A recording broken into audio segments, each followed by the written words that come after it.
Good afternoon. Hello, this is Jack from Authentic Artists, and in our next artist spotlight, I am delighted to welcome the lovely Hattie to the call. Hello, Hattie. Hello, thanks for having me.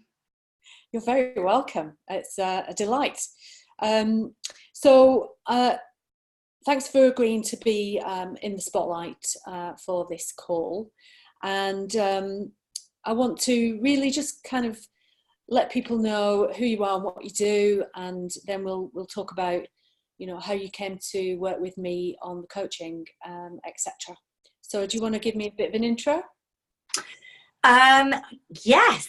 Where do I start? Right. So I'm Hattie. I'm a. This is where you go. Hang on, your pitch working. We still have a bit more to do on this. I'll waffle for a little bit. I'm Hattie. I'm a songwriter. I'm a singer. I'm a producer. Kind of all-round musician, full-time musician, freelancer.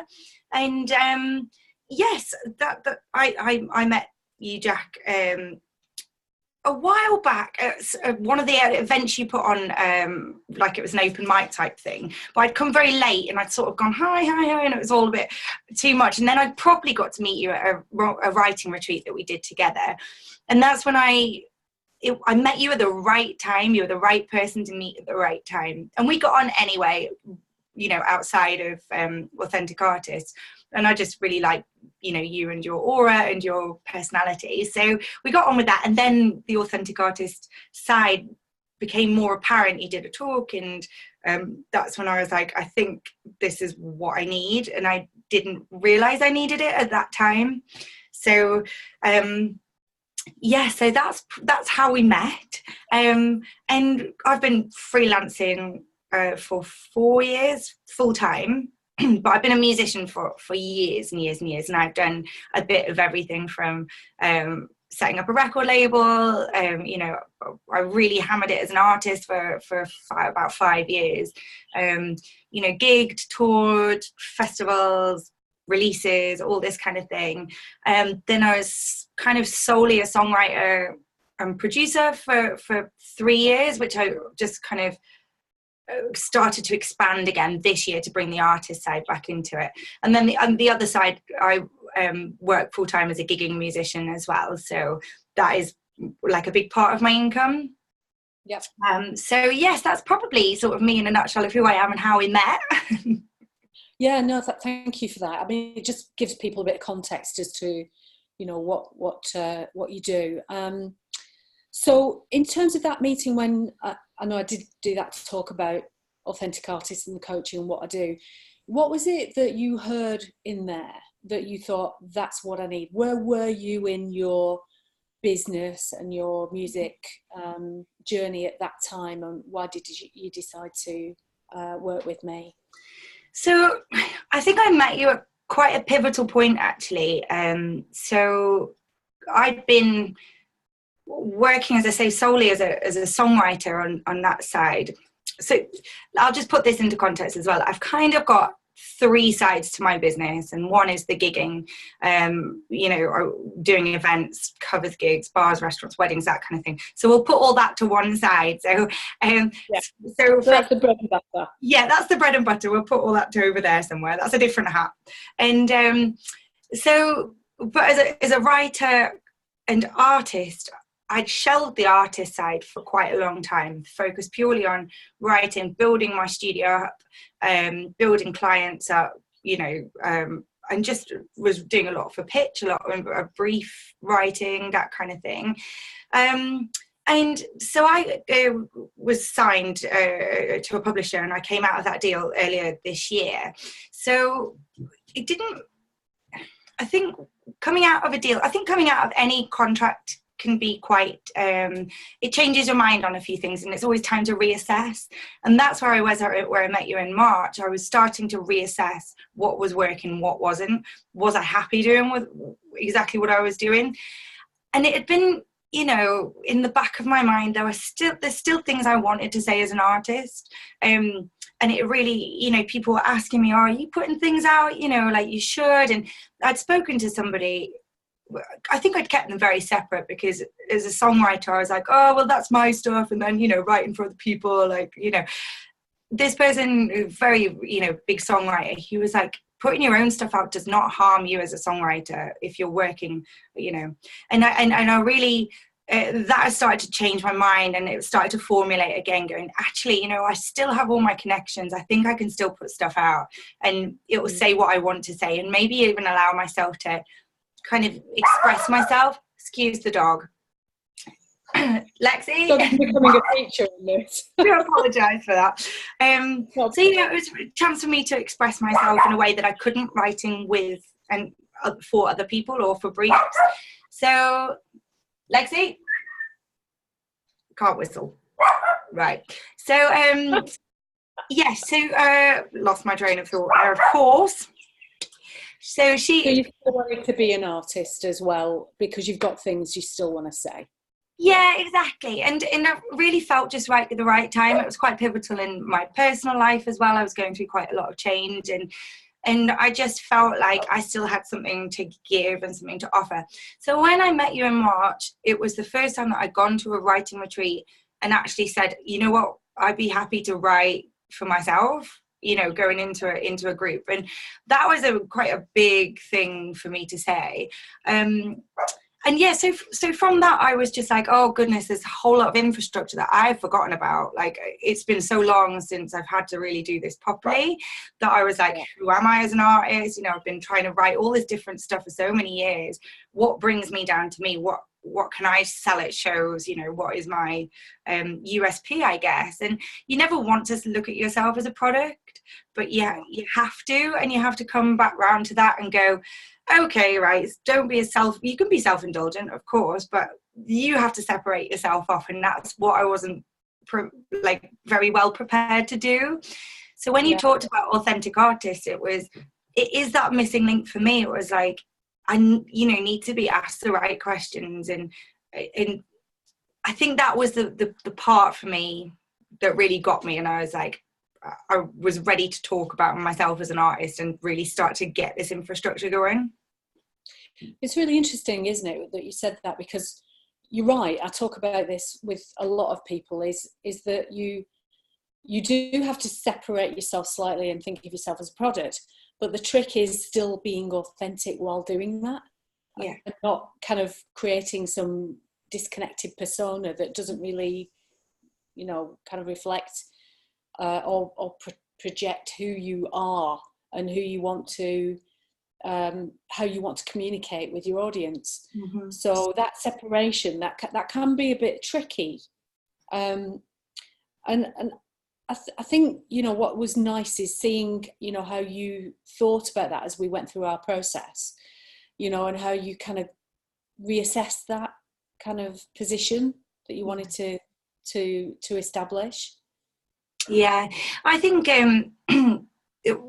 just bringing that hat back very slightly, the gigging musician side of me, I've managed to create a persona and a product that I found very easy to create, actually scarily easy, that I could relate with wedding clients, I could relate with venues, relate with agencies, that I could sell myself as a product.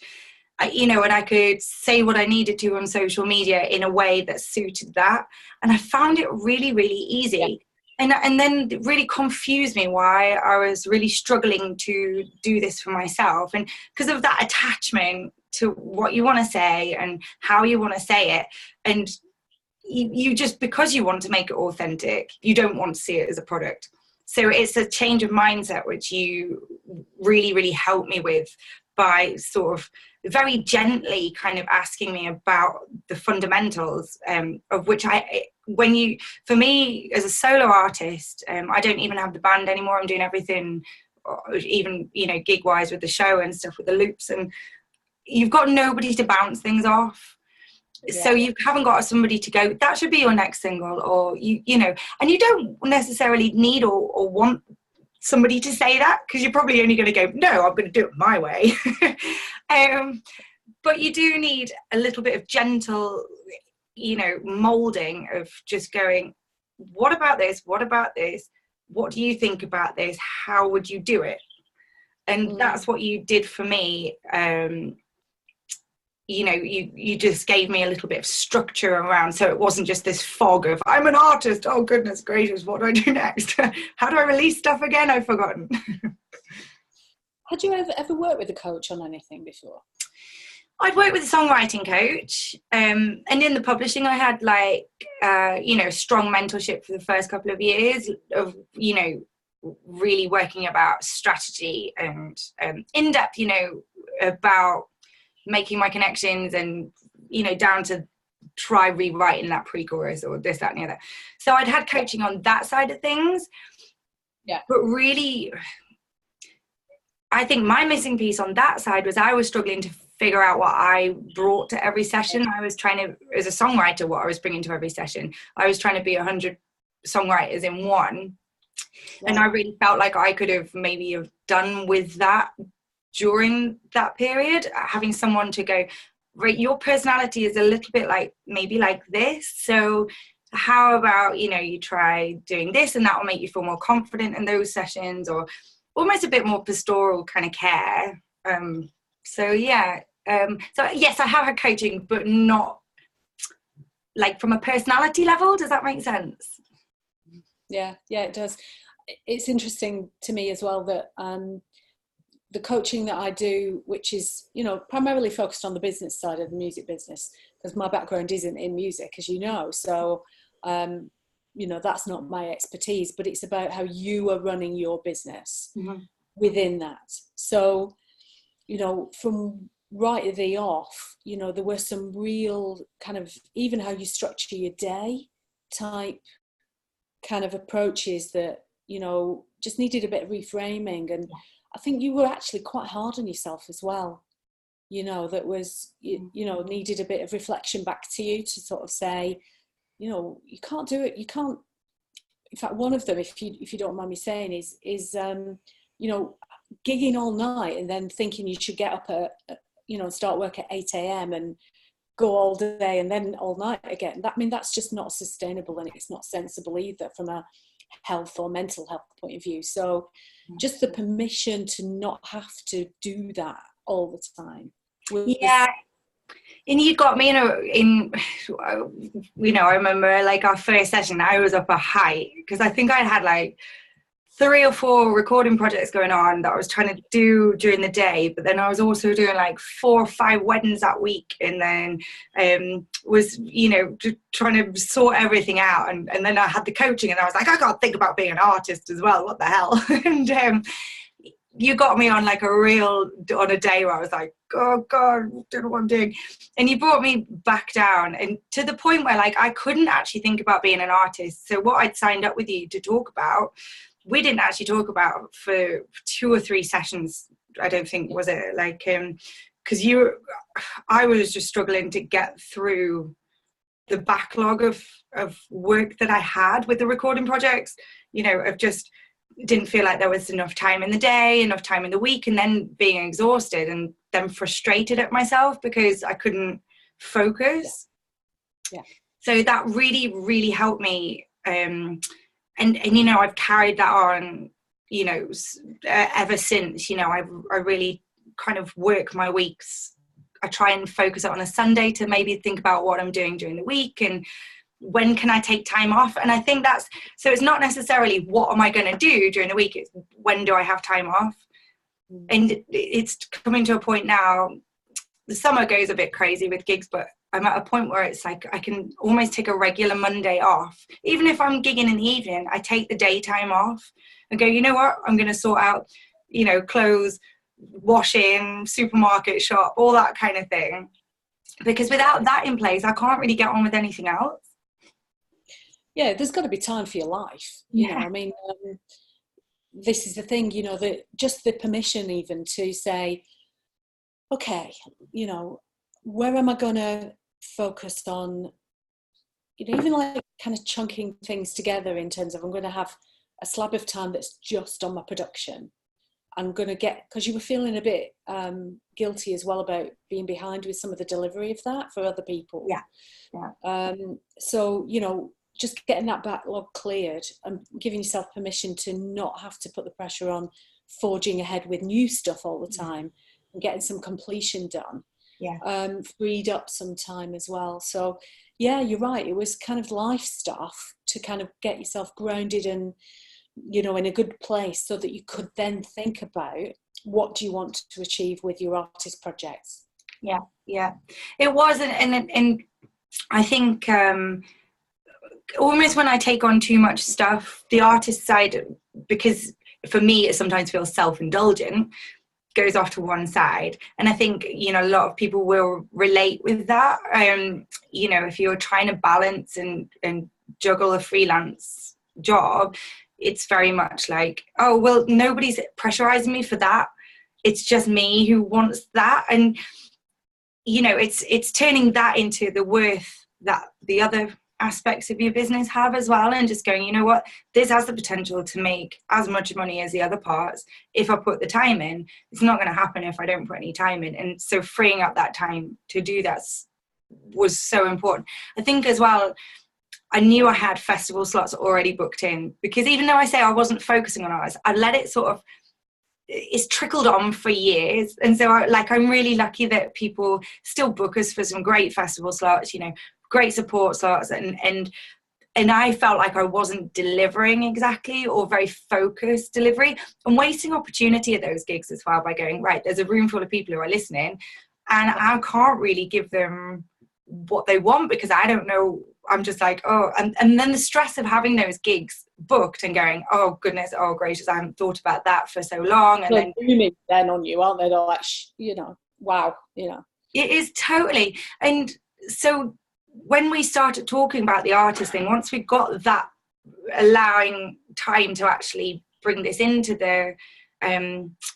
the day-to-day structure or the weekly structure, to go, right, you know, spend some time on yourself there. Having these sessions with you helped me focus it on every week or every 2 weeks. I can't remember how we changed the sessions, but like I was working towards something, and there was a bit of accountability there that I didn't have before. Yeah. No, that's great. Okay, well, you know, that's all brilliant, because I absolutely adored working with you, because you were really committed to making changes and actually implementing what we discussed and what we agreed was the right thing to do.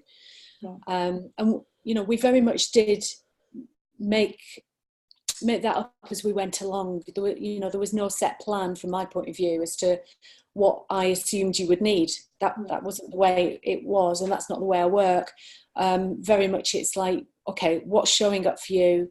What do you need? What's getting in the way? And let's figure that out together, because you definitely need to be bought into, you know, whatever the answers are, the solution, because you won't do it if you're not.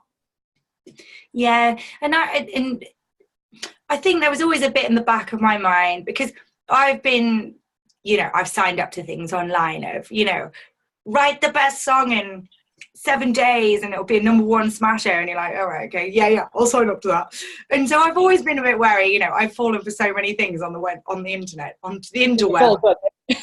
Yeah, I'm like, oh god. So when I've met you, I think, you know, having that personal connection with somebody to go, she's a real person. You're not trying to sell me anything. You're not trying to sell a product of this will fix and, you know, mass market it to, you know, 1 million people to go, this is how you're going to do it. There is no set answers. And although a lot of the framework I'd come across in my previous, so when I was working in offices, I was managing as well. So there's a lot of, you know, tools that I've forgotten about, that I also never even really thought about applying them to my music as well.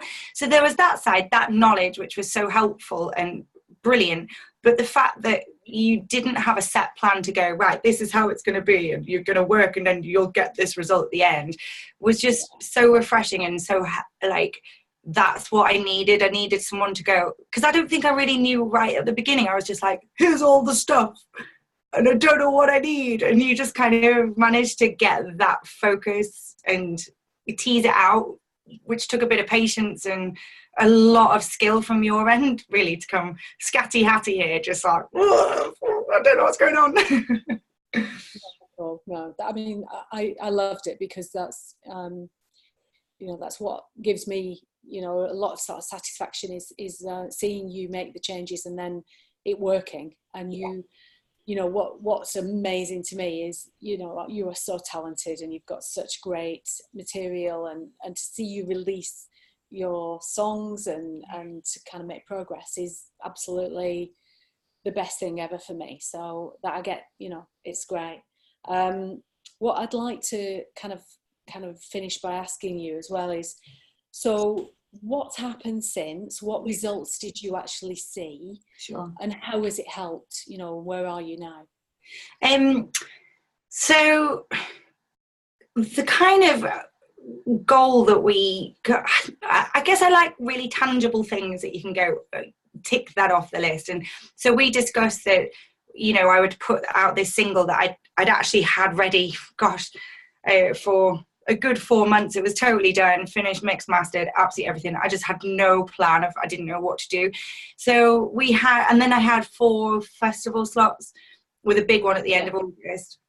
So our kind of focus on our sessions was to get the single out, you know, and you quite rightly gave me the idea of putting the single out on the day of that last festival of the summer, which was great because I had things to shout about every gig. It was like, you know, this is what's coming up, this is what's going on. And then actually on the day of the festival, I had a photographer come. She's filmed a lot of it. We've put out a little video of all the backstage stuff that's gone on over the summer. You know, the single came out, like I had something to give them. I had CDs I made.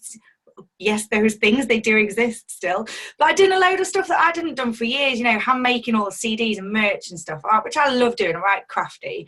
So that was, I went to Hobbycraft. I was like, brilliant, right? Rubber stamps, ribbons, all sorts. Great, love it.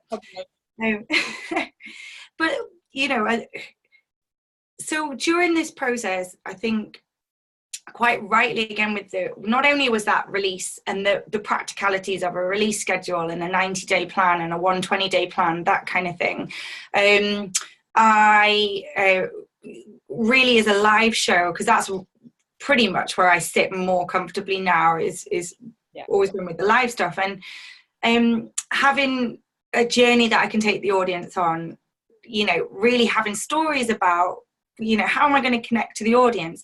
And I must say, like, every gig I've done since, people are like, oh, I love that story about that song. I'm so pleased you're so interesting. And you're so funny. And I'm like, oh, is this me? Really? But that confidence to go, actually, naturally how I speak, I'm not trying to be somebody else on stage now. I can, you know, go with no plan. I have a set of my set list, obviously, but I can sort of make up the bit of the banter, but I'm like, what's my audience like today, right? How am I going to connect with them? What songs, what story would they like to hear? And with the great question you asked me, what do you want them to go away with at the end of the gig?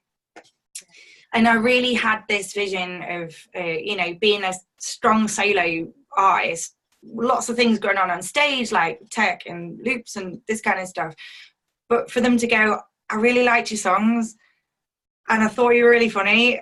And it didn't then matter so much about whether the song was sad or whether the song was happy or the song was too emotional or a bit, you know, maybe the genre was it. The way I connected it with the crack in between, you know, like, so for me, the live shows have, you know, it makes so much more sense to me now. I feel very confident as an artist. You know, and I'm trying to adapt it. You'll probably speak to me in 3 or 4 months. I'll be like, oh, I've lost it again. I need help. It will evolve. It will change and evolve, because that's the thing about, you know, you as a person keep evolving. So you have to make sure you continue to be authentic. Yeah, absolutely. I think that's it. My mum said to me ages ago, you know, and you can use this as a lyric, you can credit my mum, but she was like, you know, life is a staircase. It's, you know, not a continual ladder up, and, you know, it's things plateau, things change, and you might go down a bit, you might go up a bit. And the thing is that nothing stays the same, and you should always have to adapt and not be scared of that change, because once you've got something right and you've got the fundamentals there, I think you can make little changes, and it's not so much of this huge, big transformation, which is very kind of, can be very upsetting. And, you know, a lot of effort and a lot of energy goes to it. And if you can just sort of tweak things as they go along, for me, that makes a lot more sense. And, you know, I mean, it's different for everybody. But so, yeah, so the gig side, that's been a huge thing. I think seeing my working schedule has sort of changed a bit. I'm trying to bring in some time off, which has been huge. But also... Yes, plan your time off. Plan your time off. Oh, my goodness. I couldn't have... like, seriously. I ran out of socks so many times, but now I never run out of socks. Great. Hallelujah. It was like, yay, I don't have to keep buying my socks from Primark. No, I never did. I'm a poor artist, so I can possibly afford that. Yeah, washing is great. Yeah, washing's fab. Should have told us about that many moons ago. But yeah, that side. So also, like, being allowed to go, because I do a lot of events over the summer, a lot of weddings, and it is and to be able to go, you know what, I'm not going to take on any recording work over July and August, because there's no point. I'm only going to let people down. I'm only going to let myself down. So I think seeing my whole year as a bit of a cycle, instead, so okay, you know what, that's going to be mostly focused on gigging. You know what, that's going to be focused on writing. That's production side, right? And then just allowing the fact that I'm not going to have a week that's ever going to be the same as the next week or the previous week, to be able to go, you know, you're going to be mostly in the studio this week, or, you know, next week you're going to be mostly gigging, and just allowing that to be flexible and going with it a bit more. For it to work for you rather than against you. And, you know, having that forward planning so that you can adapt and set your expectations for what, you know, whatever it is you're focused on at the time. Because you're right, it is in peaks and troughs in different ways, but you absolutely have to look after yourself and your own, you know, mentality, so that you aren't burned out and you aren't exhausted, and you have time, you know, to take the dog out and to do your washing and make a pie. Yeah. Totally. And like, I felt, you know, so just for example, this last couple of weeks, I wasn't very well after the summer, and just really busy, and came down with a cold, and like physically quite exhausted, I think. And so last week I just took the majority of the week off. Yeah, I was gigging. I still had like 7 gigs, but the daytimes I was like, it's my week off. But the daytimes I was like, you know what? I'm going to sit and watch crap on Netflix. And, or, you know, like, and I think I might have gone to Hobbycraft again, you know. If I'm ever missing, I'll be in an aisle in Hobbycraft. We'll find you there. In the paper mache section, probably. But yeah, so that was a huge thing. And the other side is, after everything, you know, that we've talked, I feel like slightly more in control of or not necessarily in control, that's probably the wrong word, just slightly, well, I know a bit more what's going on. And so I've got the single came out at the end of August, so I'm working with my producer, that because I don't produce my own stuff, because nothing would ever come out ever. I would never sign anything off. So I've been talking with him. I've got my demos sorted for the next few singles, and we're just trying to work out a strategy. Now it's like I've got 5 songs in the running really for the next single, and it's like, which one are we going to do? Like, getting a strategy instead of going, I've only got one song that, you know, and this is a change in direction for me as an artist, this song that came out in August. And it's like, now it's exciting to think about the follow-up, and have been writing a lot more in, you know, I've been writing more authentically for me as an artist, and that's really exciting to have a bunch of songs that I'm super proud of, and I'm really excited to get the next one out. So there's that side on the artist, which is fab. Gigs I've talked about. Then the other thing is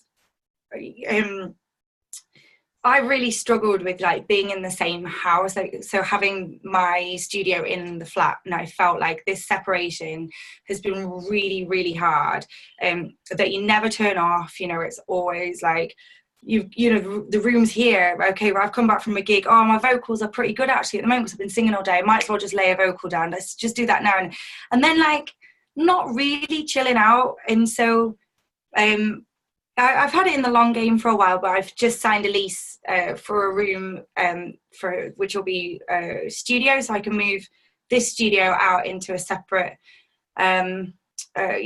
separate building basically, and that's also another 4 or 5 rooms which have all got musicians in, so it's like going into a community. And I think I've kind of pulled myself away from things and tried to do so much on my own, that I realize, you know, by taking the step of having you as a coach, I've gone, I need people. I can't do this on my own, and I need to be around people. And I think moving this studio into another studio is like, I'm so excited. So hopefully it's getting built now, so it should be ready in a month.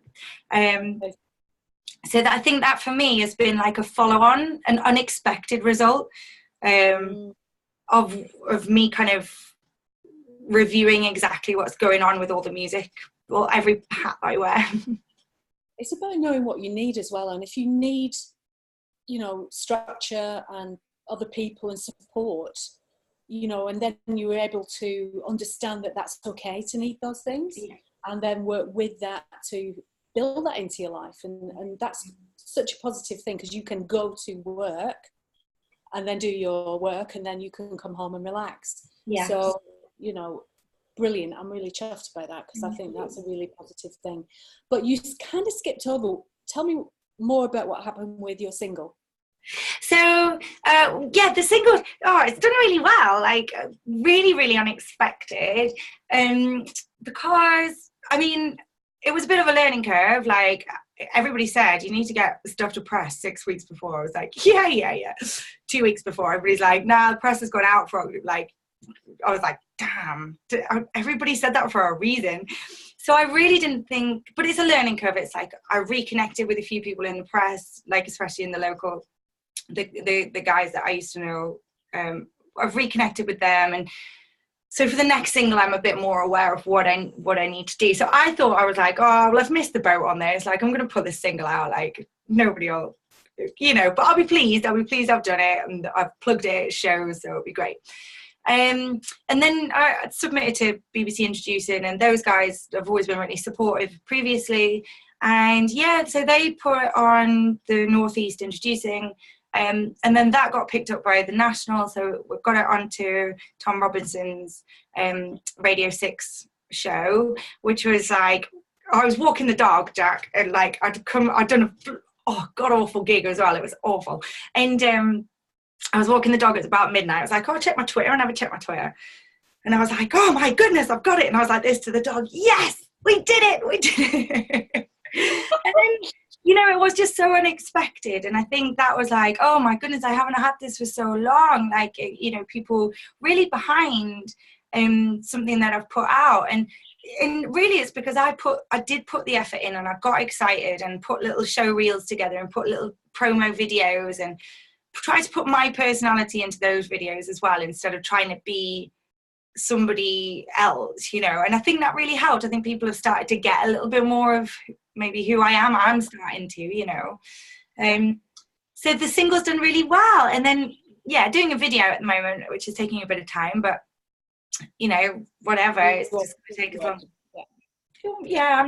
I'm not stressing about it. I'm just happy that someone wants to do a video with us about it. So that's it. And then we're just like, the next thing for me with the single is obviously try and hustle a bit more for syncs, you know, that kind of placement, because I feel like it's a song that really lends itself to that. Totally. So the song is called? It's called Rubicon, and it's out on all major digital distributors, Spotify, Apple Music, all that kind of thing. Tidal, I think it's on Tidal, and on my Bandcamp as well. Actually, you can buy it on my Bandcamp. And we'll put all the links below afterwards, so that everybody can see where to find you. And what's the next single called? So I'm in two minds. Like, you've got a choice of 5, so you might not know yet. 5. What's funny is that all my songs seem to start with an S, except for Rubicon is the first song in like 3 years that hasn't started with an S. But anyway, to counteract that, I've got another one called Still, another one called Simple. So, you know, we'll just get some S's in there.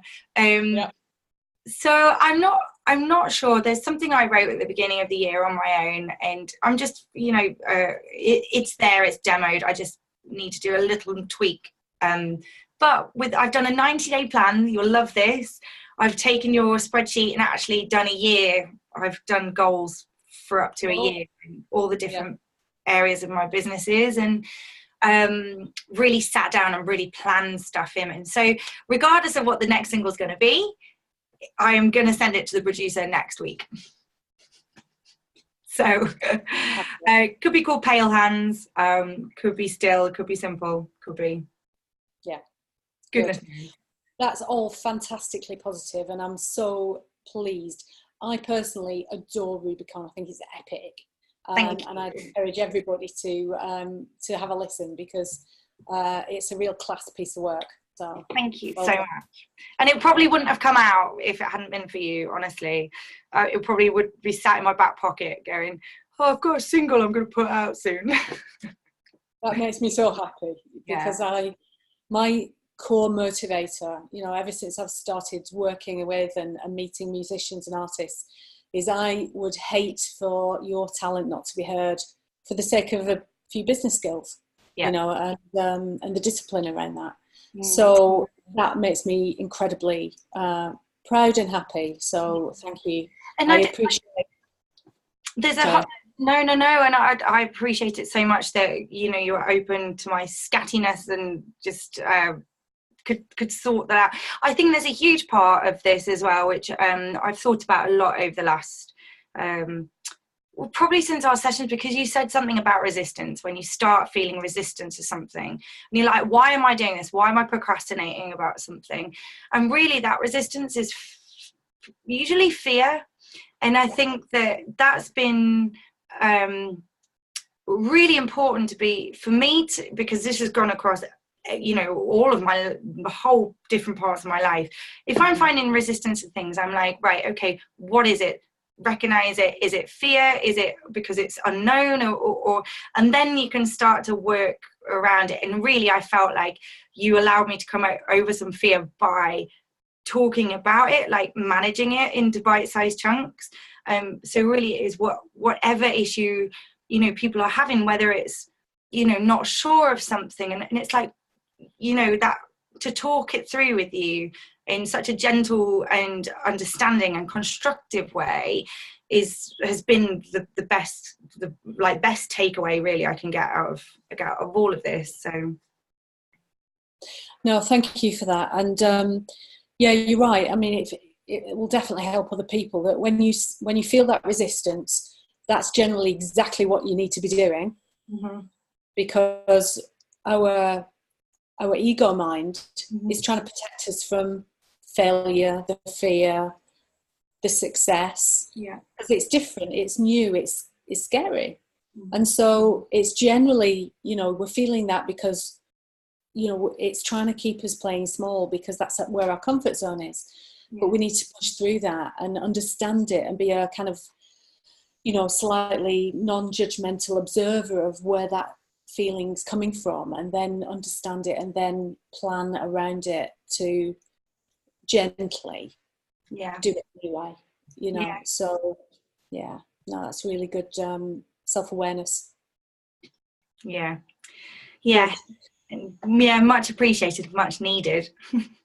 And when I move into this new studio, I might get some better lighting. I realise that I just look like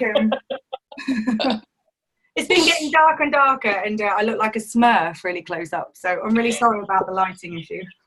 But despite it being called Artist Spotlight, you're kind of in the dark. I know. The back is like, I'm like, here I am, everybody. Silhouette. Oh, well, we can see you, and it's lovely to do so. And we'll draw it to a close there, but I really appreciate it, Hattie. May you go on to massively bigger and better things, because you proper deserve it. So well done. Thank you, and thank you so much. Yeah, really, really appreciate it. Thanks for having us. No problem. My pleasure. Take care.